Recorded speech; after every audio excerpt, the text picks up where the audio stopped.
या श्री स्वयं सुखिदीनां भवने स्वलक्ष्मी पापात्मनां कृतियां हृदये सुबुद्धि श्रद्धा सदां कुलजन प्रभवस्य लज्जा तां त्वां नतास्म परिपालय देवेश्वम् शरणागत दीनार्थ परित्राण परायणे सर्वस्यार्ति हरे देवी नारायणी नमोस्तुते। नमस्कार, स्वागत है आपका आचार्य वाणी में। मैं आचार्य डॉक्टर विक्रमादित्य आपके साथ हूं आज। और आज का विषय है कर्क राशि वालों के लिए जनवरी का आरंभ काल 2025 का आरंभ जो होने जा रहा है, और उसमें भी जनवरी के आरंभ में कर्क राशि वालों के लिए ग्रहों का योग क्या दिखाता है। कर्क राशि मंगल प्रधान, चंद्रमा प्रधान राशि है और इन दिनों मंगल वहाँ पर अपना डेरा डाल रखे हैं। और कर्क राशि का मंगल के साथ जो संबंध बना हुआ है इस वक्त 2025 का संबंध भी आपके साथ इसी प्रकार का है। 2025 मंगल प्रधान है क्योंकि उसका नंबर न्यूमरोलॉजी के हिसाब से 9 नंबर आता है। और रात्रि में जब 12 बजे 1 तारीख का आरंभ हुआ तो उस दिन भी जो दिन चल रहा था वो मंगल ही था। सूर्योदय के बाद तो बुध आएगा, बुधवार आएगा, लेकिन मंगल के साथ संबंध 2025 का बड़ा विशेष है। आपकी राशि के दृष्टिकोण से आपको समझ लेना चाहिए मंगल इन दिनों खटाक जो विशेष तौर पर बहुत परिवर्तन का योग बनाएंगे इस वर्ष। अभी चल रहे हैं वक्री, फिर 21 जनवरी को राशि परिवर्तन कर लेंगे वक्र अवस्था में, और फिर मार्गी होंगे बीच में, फिर इसी राशि में फिर दोबारा वापस आ जाएंगे आपकी राशि में ही 12वें भाव से निकलकर फिर लग्न में आ जाएंगे, आपकी राशि में आ जाएंगे। और ये जो उठापटक है मंगल की, ये विशेष तौर पर कई प्रकार की समस्याएं उत्पन्न करती हैं। ये समस्याएं भी हैं और साथ साथ इसका निजात कैसे मिलना है, इससे लाभ, इससे बचना कैसे है, वो भी आपको ज्योतिष के दृष्टिकोण से समझ लेना चाहिए। मंगल प्रधान जो जिस वक्त योग बन रहा है आपकी राशि में, उसका प्रभाव क्या होगा, चाहे आप छोटे हैं, चाहे आप बड़े हैं, चाहे व्यवसाय करते हैं। देखिए, हर चीज़ के अंदर किस बात की आवश्यकता होती है? पुरुषार्थ की। मंगल पुरुषार्थ का ग्रह है, और पुरुषार्थ का ग्रह जब कमज़ोर हो जाए, शीर्णस्थ हो जाए, तो क्या होता है पुरुषार्थ करने में। जब हम उठेंगे चलेंगे, जो कहा गया है ना, चलो उठो और जागो, जब तक लगातार चलते रहो जब तक सफलता ना प्राप्त कर लो। वो करने से ही तो होगा, कर्म प्रधान विश्व रचना का। लेकिन मंगल वो कर्म करने से आपको थोड़ा पीछे कर रहा है, तो ये बात ध्यान रखें। इस बात का आपके नाम ये वर्ष यदि हो, मंगल प्रधान ये वर्ष है, और आपके नाम यदि हो तो तभी होगा कि जब आप चीज़ों को, इस मंगल की नेगेटिविटी को ओवरकम कर लें। तो हम वो रास्ता बताने वाले हैं कि कैसे इस जनवरी के आरंभ काल में मंगल का प्रभाव आप शून्य कर सकते हैं और उसका नेगेटिव प्रभाव शून्य कर कर पॉजिटिविटी प्राप्त करने का योग बना सकते हैं। कई ऐसे शुभ योग बनने वाले हैं इस समय में जो आपके लिए बहुत बढ़िया स्थिति को उत्पन्न कर सकते हैं। सिलसिलेवार आरंभ करते हैं, इस बात को समझाते हैं आपके लिए।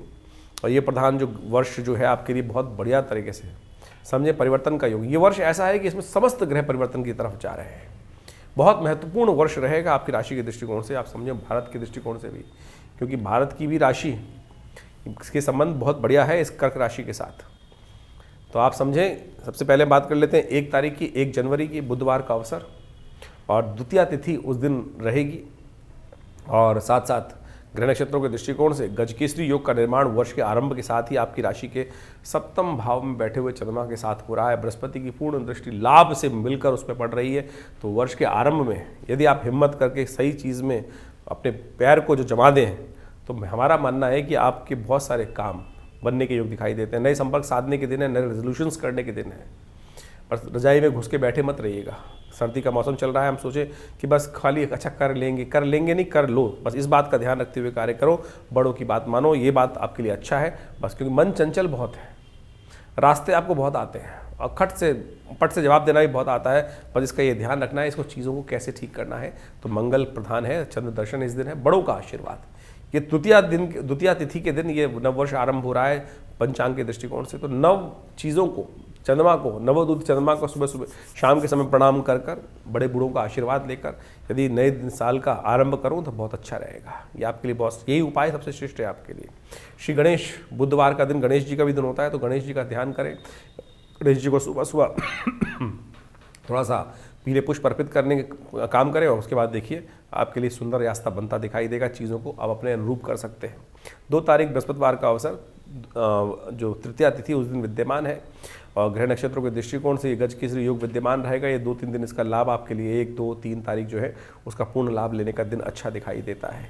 कोशिश ये करें, पीली चीज़ों का दान करके, केला इत्यादि का दान करें, थोड़ा केले पर जल डाल दीजिए। बृहस्पतिवार का अवसर है। बृहस्पति महाराज पूरी तरह से इस वक्त वक्री अवस्था में है, लेकिन बैठे अच्छी जगह पर हैं। तो बृहस्पति को सही रूप से लाभ लेने के लिए कोशिश करें पीली चीज़ों का दान कर लें, हल्दी का टीका अपने माथे पे लगा लें, किसी पूजा स्थल पर हल्दी का दान कर दीजिए छोटा सा, ये उपाय कर लीजिए। तिल की ओट पहाड़ है, हम बड़े बड़े उपाय करने की तरफ जाते हैं, छोटे छोटे उपाय जो हैं जिसमें हींग लागे ना फिट कर रंग चोखा हो उनको छोड़ देते हैं। विश्वास जगाइए, छोटा सा काम, एक आने का दान भी आपके लिए कल्याण करने का रास्ता बना सकता है, तो इस बात को हमें समझना चाहिए। 3 तारीख की यदि हम बात करें, परिवर्तन का समय है, कई परिवर्तन के योग बन रहे हैं और ये परिवर्तन के दृष्टिकोण से यदि हम बात करें तो ग्रह परिवर्तन की तरफ जाएंगे। शनि के साथ शुक्र के साथ चंद्रमा जो विराजमान होते जा दिखाई दे रहे हैं, ये आपके लिए थोड़ा सा बंधन कारण जो बना रहे हैं, सफलता में थोड़ी सी हिंडन उत्पन्न कर सकते हैं। इस बात का हमको ध्यान रखना चाहिए। नए कार्यों का आरंभ करने में थोड़ी दिक्कत दिखाई देती है, क्योंकि भद्रा का योग रहेगा इस दिन 12 बजे के बाद से, तो ध्यान रखें नए कार्यों को शुरू करने के लिए 12 बजे से पहले का दिन अच्छा रहेगा।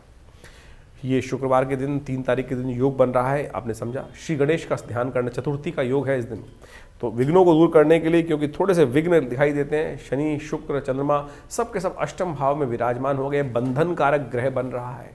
तो ऐसे में जो कार्य में थोड़ा तटस्थ होकर काम करने की ज़रूरत है, उसमें कहीं ना कहीं इन सब ग्रहों का कुछ ना कुछ अंश दिखाई देता है, रुकावट रोड़ा दिखाई देता है। तो उसके लिए श्री गणेश का ध्यान रखना चाहिए। श्री गणेश को पीले पुष्प अर्पित करें, पूजन करें, ओम गंगणाधिपतये इस मंत्र का जप करें, और हो सके तो तिल विशेष तौर पर उनका आपको काम करना चाहिए, तिल का दान करना चाहिए इस दिन, इस नक्षत्र को ठीक, ग्रह को ठीक करने के लिए। 4 तारीख बात करें, शनिवार का अवसर है और इस दिन एक ग्रह और परिवर्तन की तरफ जा रहा है। बुध महाराज परिवर्तन करके आपकी राशि के दृष्टिकोण से जो आपके पंचम भाव से निकलकर सूर्य के साथ 6ठे भाव में विराजमान हो जाएंगे। ये कहीं ना कहीं थोड़ा सा आपके लिए चीज़ों को और विशेष तौर पर चीज़ों से उपराम करते दिखाई देंगे। थोड़ा स्वास्थ्य का ध्यान रखने की बहुत ज़्यादा ज़रूरत दिखाई देती है, स्वास्थ्य का विशेष तौर पर ध्यान रखना चाहिए। थोड़ा सा आलस प्रवृत्ति, कहीं ना कहीं मस्कुलर थोड़ी वीकनेस, इस प्रकार के योग आपके लिए बनते दिखाई दे रहे हैं। और थोड़ा सा आपकी जो लिप्तता है संसार के अंदर, थोड़ी सी डिटैचमेंट थोड़ी बढ़ती दिखाई देगी ग्रह नक्षत्रों के दृष्टिकोण से। शनि का उपाय करें, हनुमान जी का पूजन करें। मंगल वैसे ही कमज़ोर चल रहा है, हनुमान जी का पूजन करना चाहिए, हनुमान जी चालीसा का पाठ करना आपके लिए सबसे श्रेष्ठ रहेगा। और सबसे बड़ा जो बात है ना, एक बात ध्यान रखें, इन दिनों बृहस्पति ही है जो आपकी हर मामले में रक्षा कर रहे हैं। तो आपको क्या करना चाहिए, सुबह जल्दी स्नान कर और उस दिन हनुमान जी का स्तवन करना चाहिए, तो आपके लिए अच्छा रहेगा। हनुमान जी कृपा से समस्त कृपा प्राप्त करने के योग बनेंगे। 5 तारीख का अवसर रविवार और षष्ठी तिथि इस दिन विद्यमान है, रविवार का दिवस है। ग्रह परिवर्तन की तरफ जा रहे हैं, राहु महाराज के साथ चंद्रमा विराजमान हो जाएंगे आपके भाग्य भाग में। ऐसे में धर्मयुक्त कार्य, धर्म से दूर मत भागिएगा। यदि लाभ चाहते हैं इन 2-3 दिनों में, तो विशेष तौर पर ध्यान रखिएगा, मन कहीं ना कहीं धर्म से दूर भागेगा, मन में कहीं ना कहीं कोई ना अनास्था जगाने का प्रयास करेगा, लेकिन अनास्था जागी तो फिर भाग्य सो सकता है। इस बात का आपको ध्यान रखना चाहिए। भाग्य से रास्ता प्राप्त हो, बुद्धि सही रहे, भगवती का स्तवन करें, या देवी सर्वभूतेषु बुद्धि रूपेण संस्थिता नमस्तस्यै नमस्तस्यै नमस्तस्यै नमो नमः। देवी सूक्त का पाठ करना आपके लिए सबसे कल्याणकारी रहेगा। इस बात का ध्यान रखते हुए कार्य करें तो बहुत अच्छा रहेगा आपके लिए। ध्यान रखिए, थोड़ा सा ध्यान को ट्रस्ट करने का प्रयास करें। चंद्रमा परिवर्तन का योग बना रहा है करीब करीब दोपहर को 2:30 बजे के आसपास। उससे पहले समय थोड़ा दिखाई देता है कमज़ोर, उसके बाद थोड़ा सा अच्छा पॉजिटिव देखेगा। इसलिए धर्मयुक्त कार्य करें, यज्ञ में भाग लें, यज्ञ में दान करें। अनाहुतो अध्वर ब्रजेत शास्त्र कहता है, यज्ञ में पुण्य कार्य करने की तरफ जाना चाहिए और उसमें आपके भाग्य को जगाने का सामर्थ्य है। तो आज हमने विवेकानंद योगाश्रम में इस दिन दुर्गा यज्ञ रखा है, भगवती दुर्गा के निमित्त। उसमें दुर्गा जी के विभिन्न मंत्र, समस्त कष्टों को दूर करने के लिए दुर्गा जी की नामावली के द्वारा यज्ञ किया जाएगा। आप उसमें सम्मिलित हो सकते हैं। सुबह 8 बजे से लेकर करीब करीब शाम दोपहर को करीब करीब 11 बजे तक ये भंडारा इत्यादि कार्यक्रम रहेगा। तो आप सब अवश्य उसमें भाग लें। विवेकानंद योगाश्रम दिल्ली में जमनापार लक्ष्मी नगर में ये आश्रम है हमारा, और वहाँ पर ये यज्ञ में आप भाग लेंगे तो भगवती कृपा का दर्शन करके इस नववर्ष के पहले यज्ञ रविवार पर यज्ञ का सुंदर कार्यक्रम रखा गया है, आप इसमें सम्मिलित हो सकते हैं। कोई दूर रहते हैं तो अपने नाम से इस यज्ञ में सम्मिलित होने के लिए ब्राह्मणों की सुंदर व्यवस्था भी कर सकते हैं। उसके लिए नंबर्स आपके सामने स्क्रीन पर चल रहा है। 6 तारीख सोमवार का अवसर, सप्तमी तिथि विद्यमान है और ग्रह नक्षत्रों के दृष्टिकोण से ये योग जो चल रहा है इस वक्त, मंगल महाराज आपकी राशि में जो नेगेटिव भाव में बैठे हैं वो आपको कहीं ना कहीं थोड़ा सा कई मामलों में अननेसेसरी की प्रोवोक करते दिखाई दे रहे हैं। तो उस प्रोवोकेशन से बचते हुए कार्य करें, थोड़ा सा भिड़ने से बचने का प्रयास करें, थोड़ा सा शांति से काम करने के लिए आपको खास तौर पर ध्यान दिखाई देती है।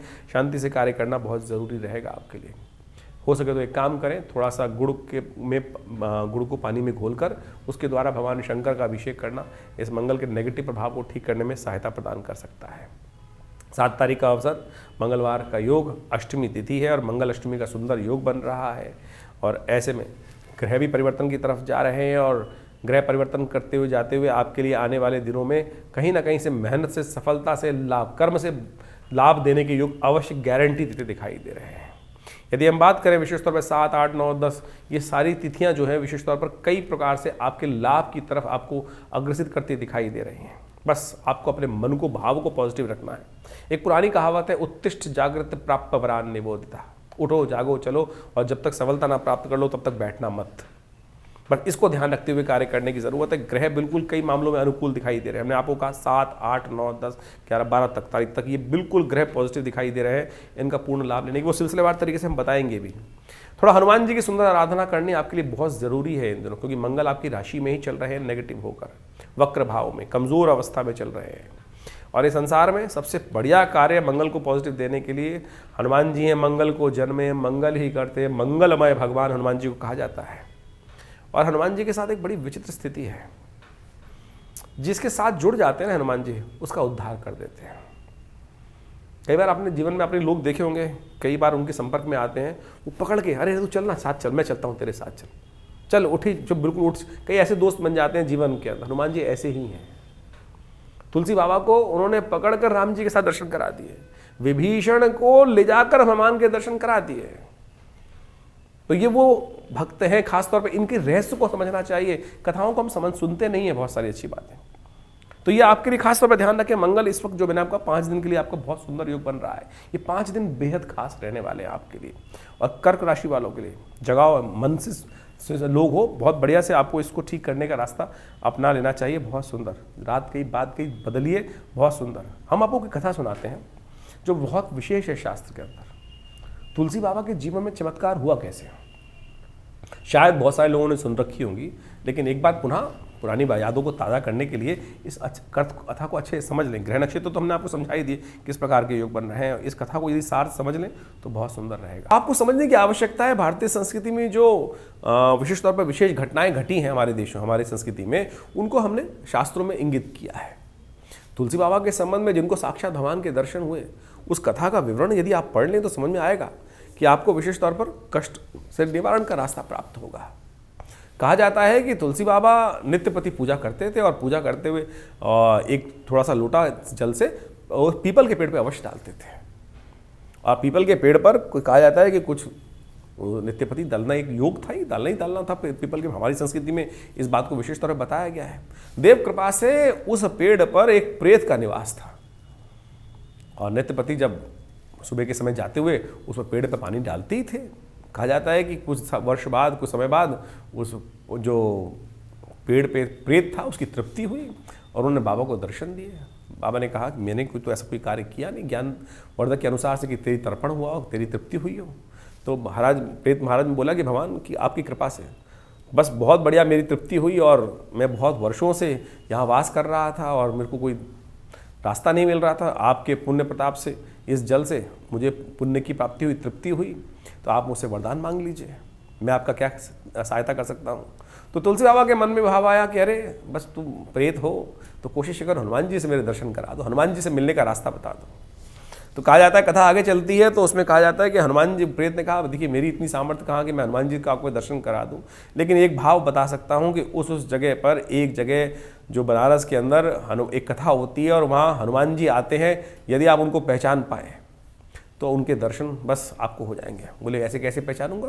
तुलसी बाबा ने कहा जाता है कि उन्होंने, प्रेत ने बताया कि वो सबसे पहले आते हैं, सबसे आखिरी में जाते हैं और उनको आप जाकर खुद ही पहचानना पड़ेगा। तुलसी बाबा वहाँ गए और देखते रहे कुछ दिन तक। एक वृद्ध आते थे, सबसे पहले कोढ़ी थे और वो सबसे पहले आते, सबसे बाद में जाते। तुलसी बाबा ने, अंतर ज्ञान तो था ही, पुण्य तो था ही, जाकर उस वृद्ध के पैर पकड़ लिए। थे वो हनुमान जी। कथा को लंबा ना करते हुए बताऊं कि हनुमान जी की जब चरण छोड़े नहीं सब कुछ, तो बाद में हनुमान जी को अपना प्रत्यक्ष रूप दिखाना ही पड़ा। आपकी श्रद्धा की आवश्यकता है, आपकी श्रद्धा की आवश्यकता है, विश्वास की आवश्यकता है। हमारा विश्वास ही नहीं जागता है। और कहा जाता है कि बस उनको जब चरण पकड़े तो भगवान, तुलसी बाबा ने एक ही बात कही कि मुझे भगवान के दर्शन करने हैं। तो वो उनकी कृपा से ही उस चित्रकूट के घाट पर जब वो लेके गए, और दर्शन भी ऐसा कराया कि एक बार उनको लगाया कि विशेष तौर पर अभी तो आए थे दर्शन करने के लिए, कुछ कथा को मैं लंबा नहीं कर रहा हूं, लेकिन विश्वास जगाने की कोशिश कर रहा हूं आपको समझे कि ये भाव का खेल है कि भगवान आए और उनको पहचान नहीं पाए। तो हनुमान जी आगे बोलते हैं, अरे अभी तो आए थे, अभी तो आए थे, जिनको दर्शन नहीं किया तूने।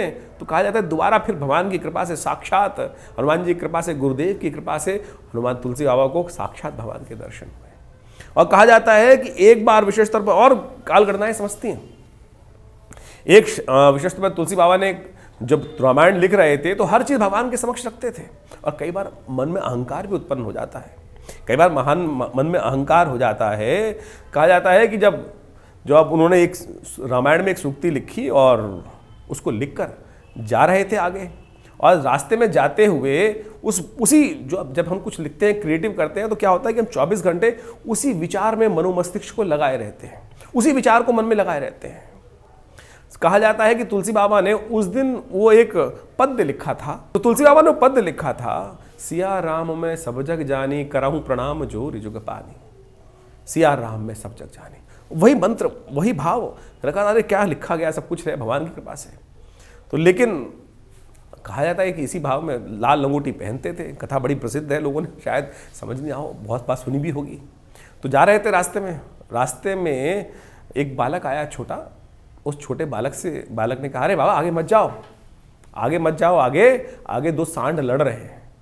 अब तुलसी बाबा ने वो भाव लिखा था, सिया राम में सब जग जानी, करहूं प्रणाम जो रिजुग पानी। यानी सिया राम में, इस संसार में सब कुछ सिया राम में है, तो काय को बोले इनसे काय डरना है। अब सामने दो सांड आपस में लड़ रहे थे, और उन्होंने तो कहा करे नहीं ये भी भगवान सिया राम में है। अब सांड ने देखा कि लाल लंगोटी पहन के कोई आ रहा है, तो जो सुताई हुई, कहा जाता है कि जिस पास भाव हुआ, तो वापस आए, बोले जब लगा गई चोट, वापस आए, बोले फाड़ने लगे, ये गलत लिखा मैंने, ऐसा नहीं, ये कुछ और लिखना है। कहा जाता है हनुमान जी स्वयं आके पकड़ लिए हाथ, बाबा के हाथ पकड़ लिए। हनुमान जी ने आकर, अरे गलत नहीं लिखा तूने, ठीक लिखा। बोले कहाँ, ये जब सामने सिया राम में सब जग जानी। बोले बाबा, अरे बाबा सुनो, कि जब एक बालक ने आके तुम्हारे हाथ को पकड़ा था, कि कहा था, समझाया था कि आगे मत जाओ, तो उसमें तो तुमने सिया राम में नहीं जाना जग में, तो वो भी तो सिया राम में थे। भगवान ने आके समस्त तुम्हारे सामने उनको हाथ पकड़ के रोकने का प्रयास किया, तब तुमके मन में भाव नहीं उत्पन्न हुआ। क्यों? क्योंकि वो भाव, नेत्र जो है, हमारे जो विचार है, हम सही चीज को हर जगह देख नहीं पाते, कारण तो यही है। तो ये समझे कि हमारे समर्पण की आवश्यकता है। तो हम इस भाव को हमें समझने का प्रयास करना चाहिए कि ये सब चीजें बिल्कुल शुद्ध रूप से हैं, बिल्कुल। तो अहंकार कई बार हो जाता है। जब तुलसी बाबा को भी अहंकार नहीं था, वो क्या था कि हम उस वास्तविक सत्य को नहीं समझ पाते हैं। बहुत सीधी सी कथा है। तो इस कथा के माध्यम से आप समझें समर्पण की आवश्यकता है। तो ग्रह नक्षत्रों के दृष्टिकोण से जो ग्रहों का योगायोग चल रहा है वो चलेगा, बिल्कुल चलता रहेगा। तो इसलिए कोशिश ये करें अपने जीवन में समर्पित भाव से। बड़ा सुंदर योग बन रहा है, अष्टमी तिथि का सुंदर योग है, साथ में मंगलवार पड़ रहा है, और इस बार का वर्ष भी मंगल से आरंभ हुआ है। तो हमने इस मंगलवार पे विशेष तौर पर 7 तारीख को मंगलवार जो पड़ रहा है, आश्रम में सुंदर कांड का सुंदर पाठ रखा है। शाम के समय रहेगा, सर्दी है, लेकिन भगवान की कृपा से सुंदर पाठ रहेगा। तो आप भी इसमें सम्मिलित हों। देखिए, मंगल का ग्रह का योग इस बार बिल्कुल ठीक नहीं चल रहा है। मंगल क्षीणस्थ अवस्था में है। जो ग्रह विशेष तौर पर अंतर्द्वंद उत्पन्न कर रहे हैं, शनि पर पूरी दृष्टि डाल रखी है, और पुरुष में विश्व में कोलाहल होने के योग बना रखे हैं। और इस बार मंगल विशेष तौर पर अभी वक्री होंगे, चल रहे हैं, फिर मार्गी होंगे, फिर आगे चलेंगे, और फिर पुनः वापस में दूसरी राशि पे जाकर फिर पुनः इसी वर्ष में कर्क राशि में वापस आ जाएंगे। तो मंगल को थोड़ी शक्ति, और ये संसार, ये समय जो है विशेष तौर पर मंगल प्रधान ही वर्ष है। तो मंगल की पॉजिटिव आवश्यकता है। नेगेटिव जो मंगल योग चला रखे हैं उसको पॉजिटिव करने के लिए कृपा चाहिए हनुमान जी की। तो हनुमान जी की कृपा प्राप्त करने के लिए आप इसमें यज्ञ में अवश्य सम्मिलित हों।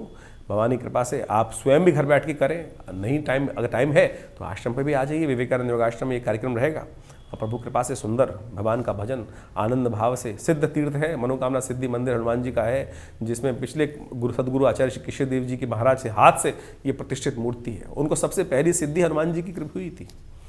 जब हनुमान जी का उनको एक महात्मा ने मंत्र दिया बाल्यकाल में, और उन्होंने हनुमान जी की मूर्ति के समक्ष बैठकर सिद्धि प्राप्त करी, जो हनुमान जी कान में आके स्वयं वो जो भी पूछते थे बता देते थे। ये सुंदर स्थिति हनुमान चालीसा ही प्राप्त हुई है। उन्होंने अपनी जीवनी में स्वयं लिखा है, पिता श्री आचार्य श्री कृष्ण देव जी महाराज ने। तो आप समझें, तो हम तो इस कार्यक्रम को बताते ही रहते हैं आपको, तो अवश्य आप इसमें ज्वाइन कर सकते हैं। और पूरी डिटेल्स फ़ोन नंबर्स पे लेकर आप अवश्य आइए। कर्क राशि वालों, आपने समझा, तो इस कथा का सार समझते हुए यदि आप इस शुभ योग का लाभ ले लें, घर बैठ के भी सुंदरकांड पाठ कर सकते हैं, हनुमान जी का पाठ कर सकते हैं, पर हनुमान जी को साधना है ना, तो आप कहीं भागने की जरूरत भी नहीं, घर में बैठ के करेंगे तो बहुत बढ़िया रहेगा आपके लिए। तो इस बात का ध्यान रखते हुए कार्य करें तो बहुत अच्छा है। आने वाले 2-3 दिन आपके लिए बहुत पॉजिटिव योग बना रहे हैं। 8 तारीख बुधवार का अवसर, 9वीं तिथि विद्यमान है, रवि नाम का योग बना हुआ है और आपके कार्य में जितनी आप मेहनत करोगे उतनी सफलता देने की गारंटी ग्रह दे रहे हैं आपके लिए। तो ऐसे में क्या होता है कि एक बार हम हतोत्साहित रहते हैं, अरे नहीं मैं करूंगा, होगा ही नहीं। अरे ये ग्रह योग ऐसा है आपकी राशि के दृष्टिकोण से इस वक्त कि जितना करोगे उतना लाभ ले ही आओगे, ये गारंटी दे रहे हैं ग्रह। तो इस बात का ध्यान रखते हुए कार्य करें। बुधवार का अवसर है, बुध सब शुद्ध होता है, इस बात का ध्यान रखें। तो कोशिश करें बुधवार का दिन सुंदर लाभ लेने के लिए अच्छा रहेगा कि आप थोड़ा सा पालक इत्यादि लेकर थोड़ा सा गौ सेवन गाय को खिला दीजिए, गाय के लिए बुध डाल दीजिए, क्योंकि बुध इन दिनों आपके चल रहे हैं खराब बहुत। बने बनाए काम पर आप लात मार के आ रहे हैं, ग्रह योग ऐसे बन रहे हैं कि बने बनाए काम सब कुछ बढ़िया चल रहा है, हटा मुझे नहीं चाहिए, मुझे मेरा हिस्सा नहीं चाहिए। बने बनाए काम में रुष्ट होकर अपने सिर्फ चीज़ों के कारण से कर सकते हो। इस बात का ध्यान रखते हुए कार्य करना बहुत ज़रूरी है, तो ये उपाय कर लो, बढ़िया रहेगा। 9 तारीख के दिन बात करें, बृहस्पतिवार का दिन, और उस दिन दशमी तिथि है और उस दिन ग्रहों का परिवर्तन का योग भी बन रहा है। चंद्रमा उच्च के हो जाएंगे, बृहस्पति के साथ लाभ भाव में विराजमान हो जाएंगे और बहुत मेहनत से आपको लाभ के योग बनते दिखाई देंगे। मेहनत से लाभ के योग बिल्कुल बिल्कुल सब समझिए कि लाभ है, ये सबसे गारंटीड ये है, ये हम गारंटी दे रहे हैं आपकी राशि के दृष्टिकोण से। तो इस बात का ध्यान रखें, हल्दी का टीका लगाएं, केसर का सेवन करें, ये आपके लिए बहुत बढ़िया रहेगा।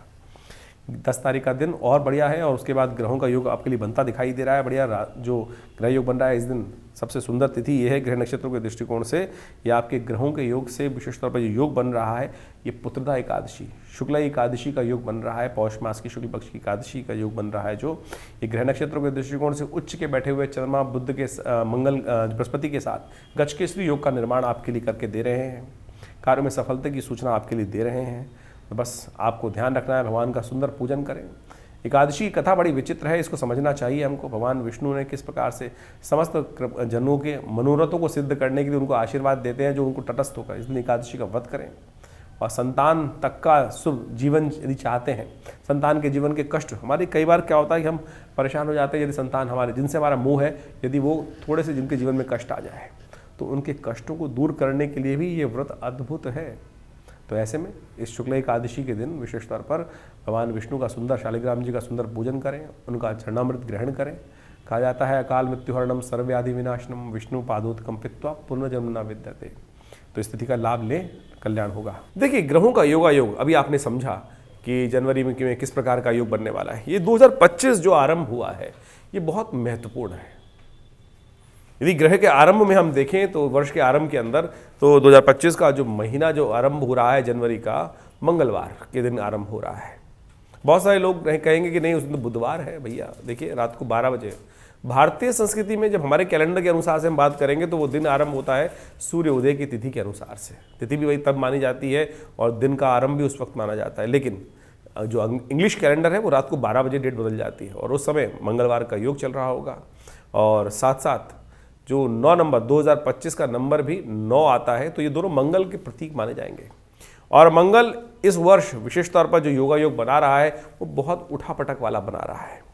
और 2025 के अंदर यदि ग्रहों के दृष्टिकोण से आप देखें तो शनि और उसके आरंभ में देखें, शनि और शुक्र की युति जिस प्रकार से और उस पर मंगल की दृष्टि है, ये विश्व के अंदर कोलाहल उत्पन्न करने के योग देती है, अशांति को बढ़ाती है, तनाव को बढ़ाती है। और 2025 में कई प्रकार की और भी ग्रहों का योगा योग जो है, अब इंडिविजुअल आपकी राशि के दृष्टिकोण से तो आपने समझा, लेकिन जनरल तौर पे आपको ये समझ लेना चाहिए जो ग्रहों का योगा योग जो है 2025 के अंदर कई प्रकार की स्थिति तनावयुक्त विश्व को की तरफ ले जाने का प्रयास कर सकता है। ऐसे योग बन सकते हैं।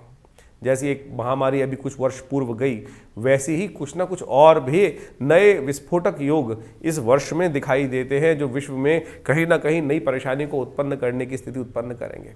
और साथ साथ तनाव का वातावरण जो है, जो युद्ध पिछले 2024 में चलता रहा जिस प्रकार से, उसमें और आग में घी डालने का काम बहुत सारे जगहों पे होने के योग दिखाई देते हैं और जिसके कारण से अशांति का वातावरण बन सकता है। इन ग्रहों के योगा योग के अनुसार से हमको समझ लेना चाहिए कि हमारे दृष्टिकोण से ग्रह किस प्रकार चल रहे हैं। देखिए समय हमेशा परिवर्तन की तरफ जाता है, समय हमेशा परिवर्तन के योग बनाता रहता है और इस परिवर्तन के दृष्टिकोण से हर व्यक्ति के ऊपर उसका अलग प्रभाव होता है। ऐसा नहीं है कि जब विश्व में कहीं ना कहीं कष्ट हो रहा होता है तो सभी परेशान होते हैं, कहीं ना कहीं किसी का भाग्य भी जागता है, बहुत सारे लोग भाग जागते हैं और बहुत सारे लोगों के लिए नुकसान के योग बनते हैं। वो सारा का सारा आपके ग्रह गोचर के दृष्टिकोण से आपको समझ में आना चाहिए। 2025 में शनि की युति किस प्रकार से है वो हमने आपको एक अलग से आपकी राशि के दृष्टिकोण से पूरा उसका डायलॉग एक उपस्थित किया था, जिसके अंदर हमने बताया था, समझाया था कि शनि इस बार जो है परिवर्तन के योग बना रहे हैं और ये 2025 वो ऐसा वर्ष है जिसमें समस्त ग्रह परिवर्तन की तरफ जाने वाले। कोई भी एक ग्रह यानी नवग्रहों के अंदर आमतौर पर विश्व हमेशा वर्ष में ऐसा ही होता है कि कुछ ग्रह बदलते हैं, कुछ ग्रह अपने भाव में स्थिर रहते हैं, अपने ही ग्रह में चलते रहते हैं। लेकिन इस 2025 में समस्त ग्रह परिवर्तन की तरफ जाने वाले, समस्त ग्रह परिवर्तन का युग बनाने वाले और ये परिवर्तन युग जो है, ये विशेष तौर पर वर्ष जो है परिवर्तन युक्त ही रहने वाला है। मंगल विशेष तौर पर पुरुषार्थ की ग्रह है और इस मंगल वाले ग्रह में 2025 में जो विशेष तौर पर योग मंगल के दिन ही आरंभ हो रहा है 2025, इसमें बहुत उठापटक के योग बनते दिखाई दे रहे हैं। इसमें राहु ग्रह भी परिवर्तन की तरफ जाएंगे, जो मई के बीच में जाएंगे।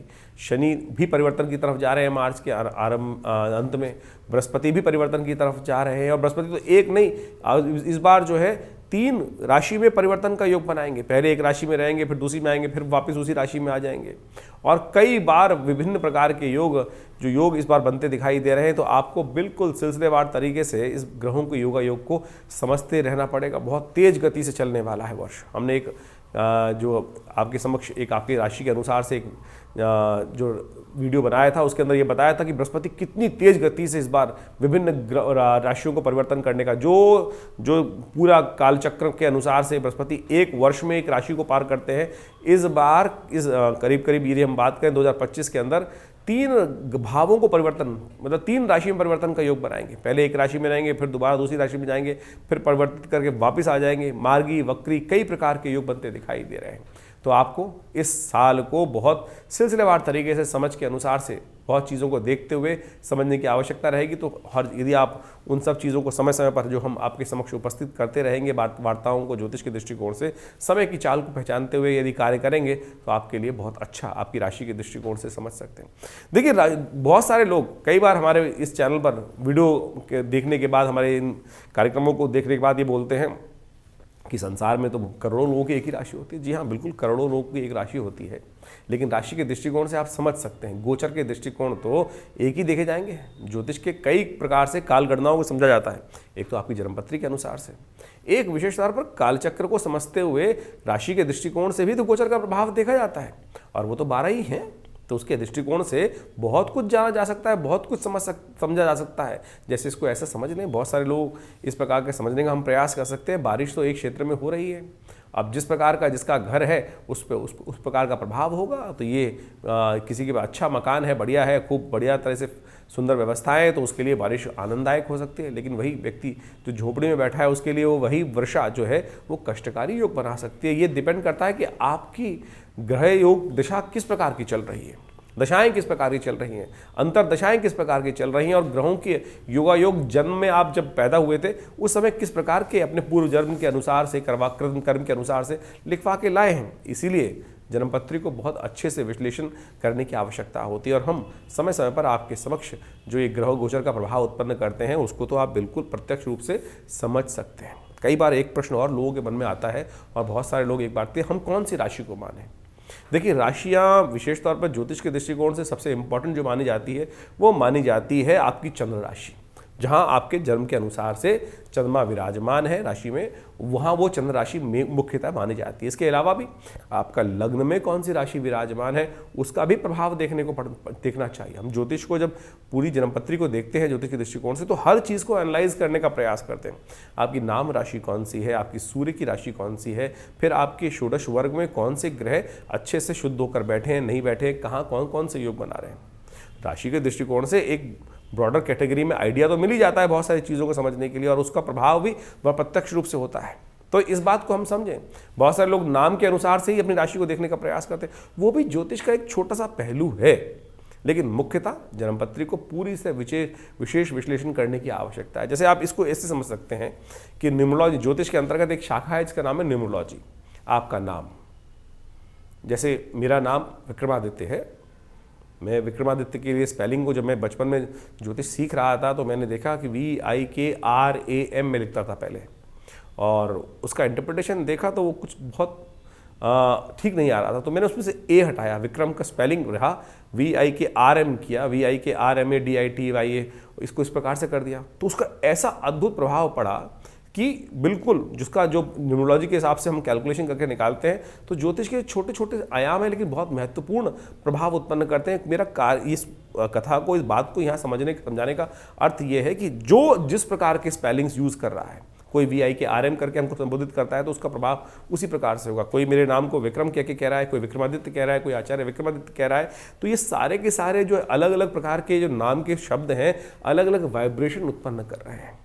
जो अच्छा होगा उसका वाइब्रेशन पॉजिटिव निकलेगा, जिसका जितना परसेंट जो वाइब्रेशन पॉजिटिव वाला यूज हो रहा है उसका उतना परसेंट रिजल्ट है। तो इसी प्रकार से आप समझ लीजिए कि आपकी राशि को महत्वपूर्ण तरीके से हमें एनालाइज करने की जरूरत है। एनालाइज ये करें कि आपका जो ग्रह गोचर है कौन सा कुंडली प्रभावी है।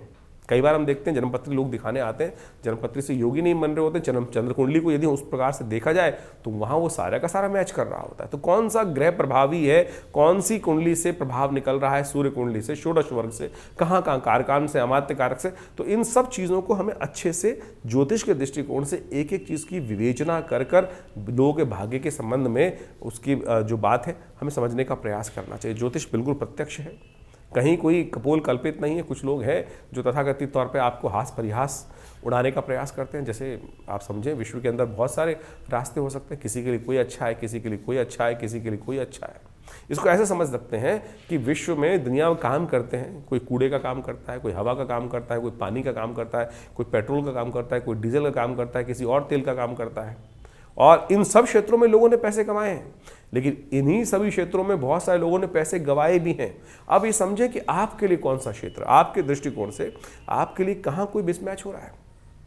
इसको इस प्रकार से और समझ सकते हैं कि एक व्यक्ति है जिसने बहुत सारे लोगों की हेल्प करी और उसके साथ उसकी बहुत सारे लोगों की दोस्ती बनती है, लेकिन कुछ लोगों से उसकी ट्विनिंग जो अच्छा सा संबंध है स्थापित नहीं हो पाता। हम लाख प्रयास कर लें लेकिन वो संबंध लोग व्यक्तियों के साथ हमारे संबंध स्थापित नहीं हो पाते हैं।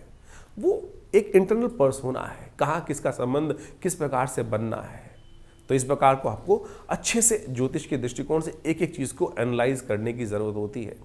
इसलिए इस बात को हम समझें कि ज्योतिष में लोग लाख विचित्र विडंबनाएं उत्पन्न करें, व्यक्ति परेशान होता है बहुत सारा, तो कई बार अपशब्द भी लिख देते हैं बहुत सारे लोग, तो कि कुछ नहीं होता है, मैं इतने साल से ये कर रहा हूँ, ये कर रहा हूँ। अब भैया कर्म के अनुसार से, भाग्य के अनुसार से कार्य करने की ज़रूरत है। बहुत सारे लोग छोटा सा काम करते हैं और उससे कहाँ पहुँच जाते हैं। उनके पूर्व जन्म का प्रारब्ध है जो उनके साथ चल रहा है, पुण्यों का अकाउंट है जो उनके साथ चल रहा है, वो हमें दिखाई नहीं देता है। तो इसलिए अपने इस शुभ जीवन में हम आपको ज्योतिष के दृष्टिकोण से बहुत सारी बातें बताते हैं। बहुत सारे लोग तो ये भी कहते हैं कि आप ज्योतिष में पंचांग बता रहे हैं या ज्योतिष बता रहे हैं।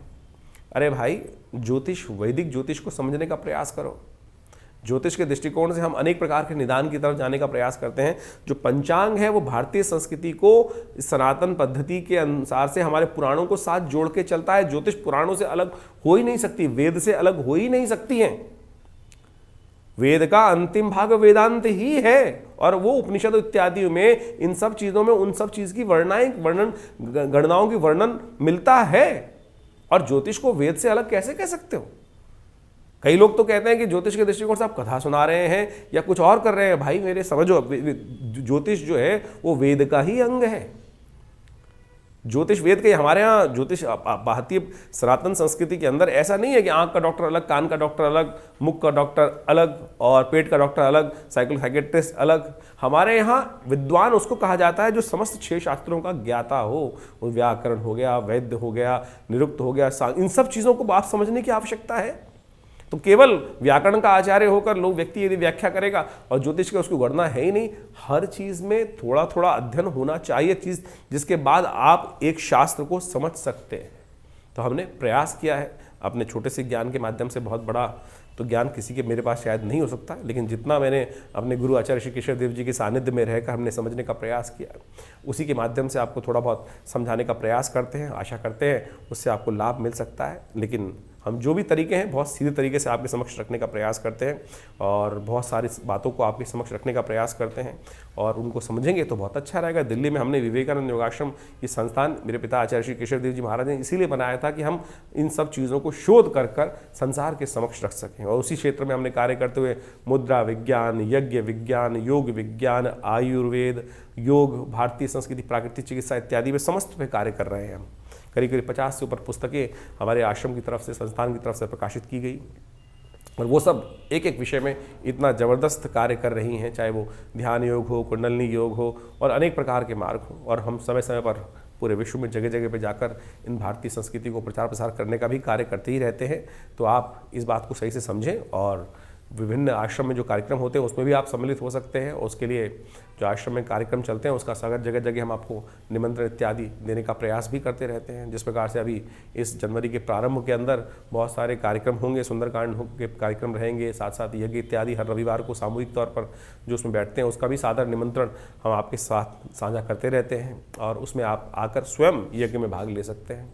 और एक बात और समझिए कि बहुत सारे लोग तो इस प्रकार से कह देते हैं कि भैया आप कुछ धन उपार्जन करने के लिए ये सब तरीके अपना रखे। हमारे आश्रम में जो यज्ञ संडे इत्यादि में रविवार में होते हैं उनमें हम कोई किसी से शुल्क नहीं रखते, कोई मेंबरशिप नहीं रखते, कुछ भी नहीं रखते। जो आके बैठना चाहते हैं वो स्वयं बैठ सकते हैं, उसके अंदर बैठें, ना तो आपको कोई पैसा देने की आवश्यकता है। हाँ, अगर आप किसी के अपने द्वारा खुद नहीं आ पा रहे हैं, किसी पंडित जी को बैठाना चाहते हैं तो उसके लिए तो दक्षिणा उस बेचारे पंडित जी को तो देना ही पड़ेगा ना, तो उसके लिए जरूर व्यवस्था की जाती है। लेकिन यदि आप स्वयं आना चाहते हैं तो हमारे किसी भी कार्यक्रम में जो बहुत सारे कार्यक्रम, चाहे वो सुंदरकांड चल रहा है, चाहे वो आपको जिस समय से बताया जाता है, उसमें कोई किसी से किसी प्रकार से भी कोई दक्षिणा, धन इत्यादि आश्रम की तरफ से नहीं लिया जाता। और एक बात और, बहुत सारे लोग आज हमारे पास सूचना आती रहती है कि कोई हमारे नाम से बात कर लेते हैं व्यक्तियों से, और तो इस बात का ध्यान रखिए। हमारे आश्रम का दिल्ली में केवल हमारा एक ही आश्रम है जो विवेकानंद योग आश्रम में है और हमारी तरफ से कभी किसी को कॉल नहीं किया जाता है।